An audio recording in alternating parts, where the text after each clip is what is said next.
So now we're into part two of elliptical clauses. So we looked at elliptical clauses already as being mostly adverbial clauses where we're just simply cutting out words. But the other way of using an elliptical clause, once again, still going to cut out words, is to use it as a comparison. So these diagrams are going to look a little different from the ones before. So an elliptical clause is oftentimes structured as a comparison. And in order to do so, there's two parts to actually make it subordinate, meaning that there's two parts to actually glue the sentence together. Unlike a single word like because or when, there are two things we're going to look for.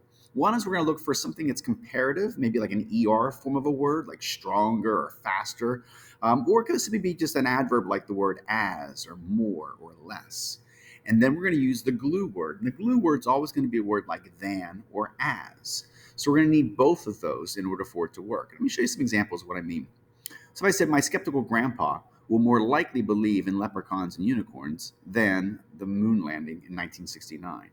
As I have bolded here, both the word more and than are what's necessary to actually create this comparison. Or if I said, the students booing, I should say booing, this is bowing, the students booing was not as disruptive to Mr. Gallagher's teaching as their catcalling. Well, in this case, it sounds like boing. The students boing. In this case, the as and the as are both necessary to create the comparison. And lastly, Mr. Fisher found that his doctor's steroids are less effective for lifting than the steroids from the black market. And once again, the less and the than are needed to create this comparison. So once again, there's always going to be a than or an as in the back half, and in the front half, I'm going to need some kind of word to compare it to. And so that's where we're going to use words like more or less, or an ER word, or the word as. So if we think of logically how the sentence is functioning, that back half, that as or that than, is basically is modifying that other bolded word. So my grandpa sentence, basically what I'm asking is how likely. Oh, his grandpa is my skeptical grandpa is more likely, and you're like, well, how much more likely? And it's more likely than he will likely believe in moon landing of 1969.